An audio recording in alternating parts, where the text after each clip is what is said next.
Hello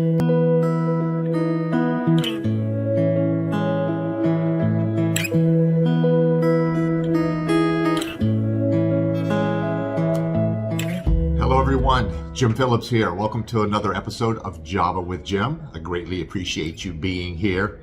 I just noticed as I look at myself in the cameras that's being recorded, I look somewhat like a monk with the way that this is a hoodie, by the way, which is the way this hoodie is kind of gathered around my neck. It's almost like a monk's frock.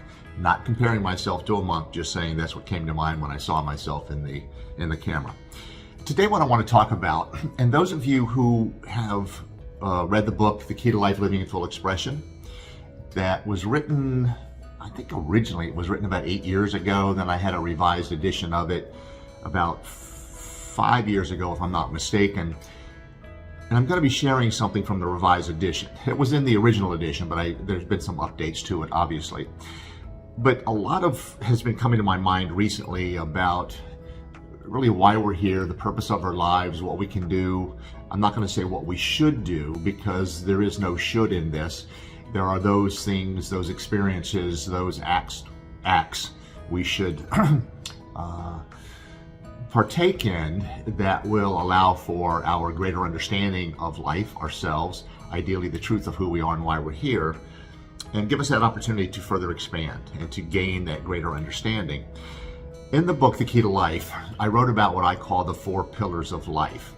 And the word life is always used as an acronym, the way that I use it in the book. So the key to life, L-I-F-E, life is living in full expression. So the key to life is living in full expression, and that full expression is the full expression of our truth. So how do we get to that? Well, I believe that there's 4 pillars that we are to gain a greater understanding of ourselves through. Some people will say they're lessons. I don't believe they're lessons, because I believe that we already know all that is. And what we are here to do is have the experience of all that is. And all that is through us and as us, as it's being expressed in human form. So the 4 pillars of life, and these are in no particular order in terms of importance, because they're all supportive of and integral to one another. And there are some other components to it that are not listed that somebody could say, well, there's another pillar. But I believe, and this is through my own inner searching, if you will, but also looking out on the internet, books I've read, people I've talked to, interviews that I've been a part of, and interviews that I have listened to, that these 4 pillars contain most, if not all, of what I believe we are here to gain a better understanding through. Unconditional love, forgiveness, non-judgment, and gratitude. And what I'm going to do is, over the course of several episodes of Java with Jim, I'm going to cover each of these 4 pillars. But today what I want to do is cover gratitude.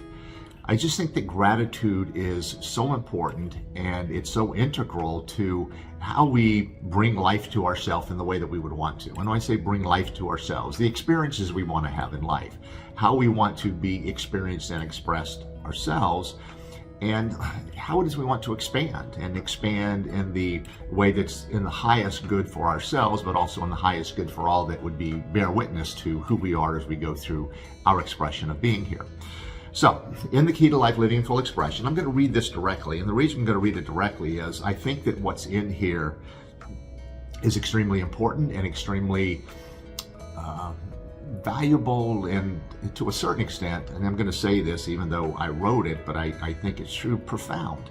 I think there's some aspects to it that I haven't seen or read anywhere else, and I want to make sure that I get this out so that everybody fully understands where I'm coming from with regard to my understanding of gratitude, and then also gratitude as it relates to the other 4 pillars of life. So here's what I wrote about what gratitude is to me. Gratitude is attentive appreciation towards all that we are, all that we have, all that we experience, and the potential for all that can be. And one important component of that is the potential for all that can be. We express gratitude for it even though it isn't here yet. And you'll better understand that as I get more into what gratitude means, because, well, I'll just say it here, that the more we express gratitude for all that we are, all that we have, we are inviting more and more for which we can express gratitude. So that's gratitude for the potential of all that can be. So gratitude, as I go further in here, it is an expression and experience of divine love for all that we are, all that we have, all that we experience, and again, the potential for all that can be. Gratitude, and I use an example of comparing it to the law of gravity. We all understand how, well, I'm going to say we all understand how the law of gravity works. We don't understand how it works. We understand the results of gravity. It causes the tides. It holds planets in place. We can't see gravity, but we know the law of gravity exists. And so gratitude is the same way. We can't see it, but we can see the outcome of it. We can see what happens when we express gratitude, when we experience gratitude, when we live from a state of gratitude.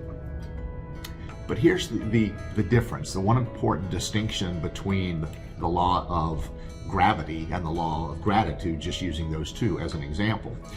And that is that with gratitude, the more aware we are and conscious of it, the more we express it, the more we are given for which to be grateful, and the more we demonstrate that we appreciate all that we have and all that is available to us, the more the universe responds by giving us more. When we express gratitude, and gratitude, it's an internal feeling. It's not something that we put out there. I'll make the distinction between gratitude and appreciation. Gratitude is the internal feeling. It's how I feel when I'm in a state of gratitude. When I extend, let's just use the word gratitude, when I extend gratitude towards somebody else, it's really appreciation for them. It's appreciation for what they've done. It's appreciation for who they are. It could be appreciation for what they have provided me or how they've supported me.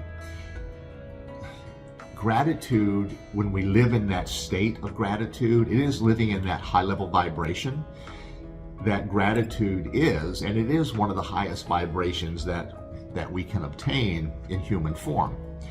So, getting back to this whole idea of gratitude, being in a state of gratitude means that we are open and receptive to what the universe wants us to experience.